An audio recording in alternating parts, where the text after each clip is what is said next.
ഇപ്പം ഞാൻ ഇന്ന് ഉണ്ടാക്കാൻ പോണത് ഉലുവ ചീരയുണ്ട്. ഇത് കണ്ടിട്ടുണ്ടോയെന്ന് അറിയില്ല, എല്ലാവർക്കും പക്ഷെ പലർക്കും അറിയണതുമാണ്. അപ്പോൾ ഈ ഉലുവ ചീര വെച്ചിട്ടൊരു പുളിയാണ് ഉണ്ടാക്കാൻ പോകുന്നത്. അപ്പോൾ ഈ ഉലുവ ചീര നേരാക്കുമ്പോൾ അതാദ്യം പറയണം, ഇത് നമ്മുടെ ലാസ്റ്റത്തെ ഇല എടുക്കരുത്, ഇതിന് മുകളിലുള്ള ഇലയാണ് എടുക്കേണ്ടത്. അതിങ്ങനെ തണ്ടായിട്ടും എടുക്കാം, അല്ലെങ്കിൽ ഇലയായിട്ടും എടുക്കാം.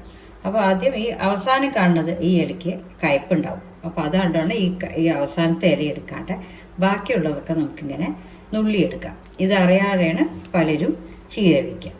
അങ്ങനെ ഉണ്ടല്ലോ. അപ്പോൾ ഇത് ഈ പഴുത്ത 2 ഇല എടുക്കണ്ട, വീതോടുള്ളത് എടുക്കാം, നമുക്ക് കറക്കി എടുക്കാം. അപ്പോൾ നമ്മൾ ഉലുവ ചീര വെച്ചിട്ടൊരു പുളിയാണ് ഇന്ന് ഉണ്ടാക്കുന്നത് കേട്ടോ. അപ്പോൾ ഇതാണ് നമ്മുടെ ഉലുവ ചീര നേരാക്കി എടുത്തത്. അപ്പോൾ നമ്മൾ കണ്ടില്ലേ, എല്ലാം നേരാക്കിയിട്ട് എടുത്തത്. ഇനി അതിനെ ഒന്ന് കഴുകിയിട്ട് കുറച്ച് നല്ലെണ്ണ ഒഴിച്ചിട്ട് നമ്മളൊന്ന് വഴറ്റി എടുത്ത് വെക്കണം. എന്നിട്ടാണ് നമ്മൾ കറി ഉണ്ടാക്കുക കേട്ടോ. അപ്പോൾ പിന്നെ ഒരു കാര്യം കൂടെ, ഈ ഉലുവ ചീരയും കൊണ്ട് തന്നെ നമ്മൾ വീട്ടിൽ കസ്തൂരി മേത്തി ഉണ്ടാക്കാം, വീട്ടിൽ തന്നെ ഉണ്ടാക്കാൻ പറ്റും. ഇതിപ്പോൾ ഞാൻ വെയിൽ കാലത്ത് ഉണ്ടാക്കി വെച്ചതാണ്. വീട്ടാവശ്യത്തിന് ബട്ടർ ചിക്കനിലോ പനീർ മസാലയിലൊക്കെ ഉണ്ടാക്കണമെങ്കിൽ നമ്മുടെ വീട്ടിൽ തന്നെ ഉണ്ടാക്കി വെക്കാം, വലിയ പണിയൊന്നുമില്ല. ഇതുമാതിരി ആക്കുക, കഴുകിയിട്ട് ഒന്ന് വെയിലത്ത് വെച്ചിട്ട്, ഡയറക്റ്റ് വെയിലത്ത് വെച്ച് ഉണക്കണ്ട, നിഴലത്ത് വെച്ച് ഉണക്കുക. അല്ല, വെയിലത്ത് വെക്കണമെങ്കിൽ അതിൻ്റെ മുകളിൽ ഒരു തുണിയും കൂടി ഇട്ടിട്ട് ഉണക്കിയെടുത്താലും മതി. അല്ല, നന്നായി ഉണങ്ങിയില്ല, മഴക്കാലത്തൊക്കെ വേണ്ടെന്നുണ്ടെങ്കിൽ ഒന്ന് മൈക്രോവേവിൽ ചൂടാക്കി ഇങ്ങനെ എടുത്ത് വെച്ചാൽ അതിൻ്റെ കളറ് മാറില്ല, നമുക്ക് ആവശ്യത്തിന് ഉപയോഗിക്കാൻ പറ്റും കേട്ടോ. ഇനി ഞാൻ എങ്ങനെ കറി ഉണ്ടാക്കേണ്ടതെന്ന്, എന്തൊക്കെയാണ് വേണ്ടതെന്നുള്ളത് പറഞ്ഞുതരാം. ഇനി നമുക്ക് ഈ കൂട്ടാനുള്ള വറവിനാണ്. വറുക്കാനായിട്ട് കുറച്ച് മല്ലി, കടലപ്പരിപ്പ്, ജീരകം, കുരുമുളക്, നാളികേരം, വറ്റൽമുളക്. ഇനി നാളികേരം അരക്കുന്നതിൻ്റെ കൂടെ കുറച്ച് ചെറിയുള്ളിയും കൂടെ ചേർത്തിട്ടാണ് അരയ്ക്കുക കേട്ടോ. അപ്പോൾ ഇതൊക്കെയാണ് നമ്മൾ അരയ്ക്കാനുള്ള പൊടികൾ. പിന്നെ വെളുത്തുള്ളി, തക്കാളി, കരിവേപ്പിൻ്റെ ഇല, ഇതൊക്കെ വേണം. അപ്പോൾ ഇതിന് വെളുത്തുള്ളി, വലിയ ഉള്ളി ഒക്കെ ചെറുതായിട്ട്, ചെറിയ ഉള്ളിയൊക്കെ ചെറുതായിട്ട് മുറിച്ചിട്ട് വേണം നമ്മൾ ഇടാനായിട്ട് കേട്ടോ. അപ്പോൾ ഉലുവച്ചീരയുടെ പുളിക്ക് വേണ്ട സാധനങ്ങൾ ഇതൊക്കെയാണ്. ഇപ്പം നമ്മൾ വറുക്കാനുള്ള കൂട്ടെടുക്കുകയാണ് കേട്ടോ. അപ്പോൾ വറുക്കാൻ ആദ്യം നമ്മൾ കടലപ്പരിപ്പിനാണ് വറവ് കൂടുതൽ വേണ്ടത്. അപ്പോൾ ഒരു 2 സ്പൂണ് കടലപ്പരിപ്പ്. ഈ കൂട്ടാൻ നല്ല ഗ്രേവി കിട്ടാൻ വേണ്ടിയിട്ട് കേട്ടോ. കടലപ്പരിപ്പ് ഒരു വാസനയും കിട്ടും. അതിന് 2 സ്പൂണ് കടലപ്പരിപ്പ് അതൊന്ന് വഴറ്റാം. അത് ലേശം ഇളം ചോപ്പ് ഒരു മണം വരാൻ തുടങ്ങിയാൽ ഒന്ന് സിമ്മിലിട്ടോളൂ. ഇനി പെട്ടെന്ന് എല്ലാം കൂടെ കരിഞ്ഞു പോകണ്ട കേട്ടോ. ഒന്ന് അതിൻ്റെ വാസന വരും, കടലപ്പരിപ്പിൻ്റെ വറുത്ത മണം. ആ വാസന വന്ന് മല്ലി,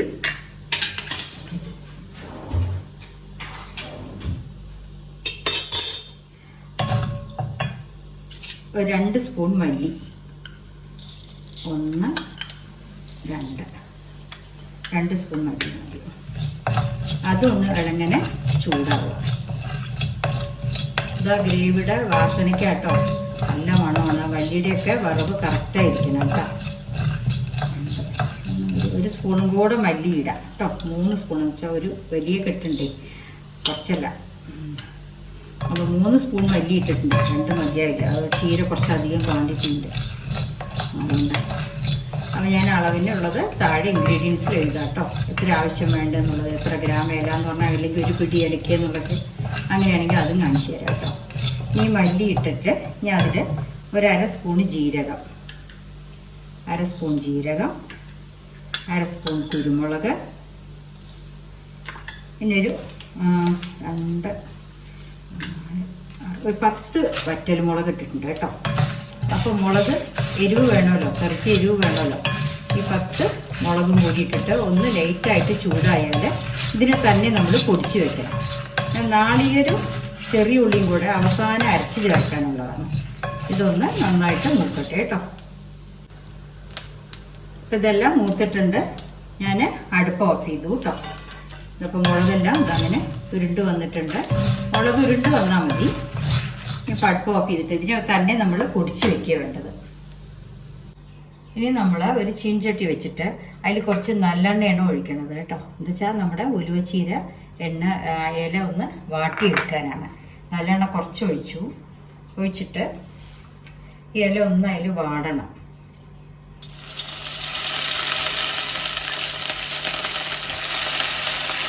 പച്ച ഇല ഇട്ടിട്ട് ഉണ്ടാക്കാൻ പാടില്ല, ഉണ്ടാക്കിയാൽ കഴിക്കുകയുള്ളൂ. പിന്നെ അതിന് മണം വ്യത്യാസമുണ്ടാകും.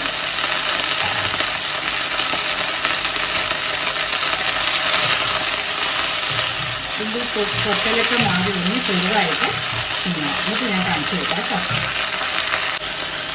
അപ്പം നമ്മുടെ ഉലുവച്ചീരയുടെ ഇല നന്നായിട്ട് വാടിയിട്ടുണ്ട്. ആ വെള്ളത്തിൻ്റെ പൊട്ടുന്ന ശബ്ദമൊക്കെ കേട്ട് അത് നിന്നു. ഇനിയിപ്പോൾ ഇങ്ങനെ ആയിട്ട് അങ്ങനെ ഇരിക്കട്ടെ. ഇനി നമ്മൾ കൂട്ടാൻ ചട്ടിയിലാണ് ഇനി അടുത്തത് വയ്ക്കുക. ഇതിപ്പോൾ ആദ്യം എടുക്കില്ല, ലാസ്റ്റ് എടുക്കുള്ളൂ കേട്ടോ. ഇനി നമ്മൾ കറി ഉണ്ടാക്കാൻ പോവുകയാണ്. അപ്പം അതിന് ആദ്യം നല്ലെണ്ണ ഒഴിക്കണത് കേട്ടോ. നല്ലെണ്ണ ഒഴിച്ചു. ഇതിൽ കുറച്ച് കടുക് ഇടണം. സാധാരണ നമ്മൾ കടുക് വറക്കണ മാതിരി കുറച്ച് കടുക് ഇടുക.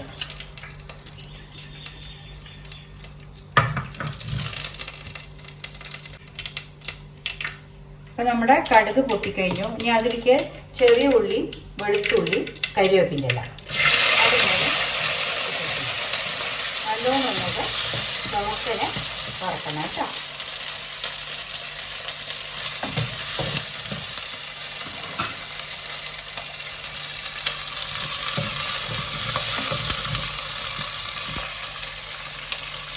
ഇപ്പം നമ്മുടെ ഉള്ളി മൂത്തിട്ടുണ്ട്. നമ്മൾ വെളുത്തുള്ളിയുടെ വാസന വരണം കേട്ടോ. നല്ലെണ്ണയിൽ നമ്മൾ വറുക്കുമ്പോൾ വെളുത്തുള്ളിയുടെ മണം വരുന്ന വഴിക്ക് ഒന്ന് ശ്രദ്ധിക്കണം. അത് കഴിഞ്ഞ് നമ്മൾ അരച്ച് വെച്ച കൂട്ട്, ഇത് ഞാൻ മല്ലി, കുരുമുളക്, ജീരകം, വറ്റൽമുളക്, പിന്നെന്താണ് അത് ചേർത്ത കടലപ്പരിപ്പ്, അത് ചേർത്തിട്ടുള്ള മസാല നമ്മൾ ഈ ഉള്ളി മറ്റേ വെളുത്തുള്ളി വഴറ്റി ചെയ്തിട്ട് ചേർക്കണം.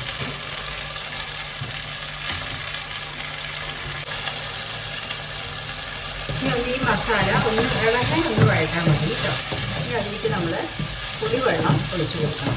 നമ്മൾ വറുത്ത മസാലയാണല്ലോ, അപ്പോൾ അതിൻ്റെ അത് പ്രശ്നമില്ല. ഇനി അതിലേക്ക് തക്കാളി ഇടണം. തക്കാളി ഇട്ട ശേഷം ആവശ്യത്തിന് പുളിവെള്ളം ചേർത്താൽ മതി. ഇപ്പോൾ തക്കാളി ഇട്ടിട്ട് തക്കാളി ഒന്ന് നന്നായിട്ട് വഴണ്ട് വരണം. അതിലൊന്ന് ഉടയണം ഈ മസാലയിൽ.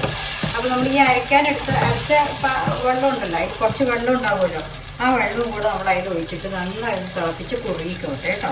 അതിന് ശേഷം മതി നമ്മൾ ഉപ്പിടുക. ഉപ്പിട്ടിട്ട് നോക്കുക. പിന്നെ പുളി ഉപ്പും ഒക്കെ ഈ മസാല തിളച്ച് വെന്ത ശേഷം നോക്കിയാൽ മതി. ഇനി അതൊന്ന് നന്നായി തിളച്ചിട്ട് തക്കാളിയൊക്കെ ഒന്ന് ഉടഞ്ഞ് വരട്ടെ. ഇപ്പം തക്കാളിയൊക്കെ നന്നായി ഉടഞ്ഞിട്ടുണ്ട്. ഇനി ഞാൻ കുറച്ച് മഞ്ഞൾപ്പൊടി ഇട്ടിട്ടില്ല, കുറച്ച് മഞ്ഞൾപ്പൊടി, ഉപ്പും ചേർത്ത് ടേസ്റ്റ് നോക്കുക. പുളിപ്പും ഉപ്പും ടേസ്റ്റ് നോക്കിയിട്ട് അതിനനുസരിച്ച് പുളി ഒഴിക്കുക കേട്ടോ.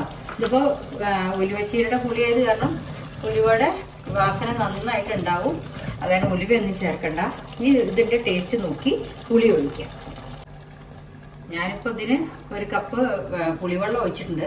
കുറച്ച് വെള്ളം കൂടെ അതിൽ ആഡ് ചെയ്യുന്നു കേട്ടോ. ഇത് നന്നായിട്ട് തിളച്ച ആ കൂട്ടാൻ്റെ ഗ്രേവി ഒന്ന് റെഡി ആവണം. അതിന് ശേഷമാണ് നമ്മൾ ഉലുവച്ചീരയുടെ ഇല ഇടുള്ളൂ.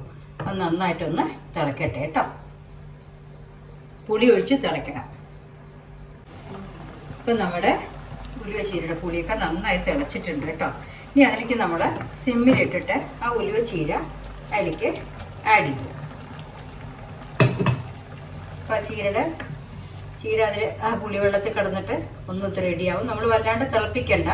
ഒന്ന് നമ്മൾ എണ്ണയിൽ വഴറ്റിയതാണല്ലോ, അത് കാരണം ഇനി അതൊന്നും ചെയ്യാനില്ല. അപ്പം തന്നെ നമുക്ക് എന്ത് ചെയ്യാം, തേങ്ങയും നാളികേരവും ചെറിയ ഉള്ളിയും കൂടെ അരച്ച് വെച്ചിട്ടുണ്ട്. ഇതും കൂടെ ഇതിലേക്ക് ആഡ് ചെയ്യാം. ഈ വല്ലാണ്ട് തിളയ്ക്കാൻ പാടില്ല കൂട്ടാൻ, എന്നാലേ അത് നല്ല സ്വാദായിരിക്കും കേട്ടോ. ഇങ്ങനെ സെമി ഗ്രേവി ഇട്ട് കിടക്കണം. കുറച്ച് ചോർത്ത് 2 ദിവസത്തേക്ക് എടുത്ത് വെച്ചാലും കേട് വരില്ല കേട്ടോ. എന്നൊക്കെ നാളേക്ക് ഉപയോഗിക്കാം. നല്ല കറിയാണ്. ഉപ്പും പുളിയുടെയും മാത്രം ടേസ്റ്റ് നോക്കിക്കോളൂ കേട്ടോ.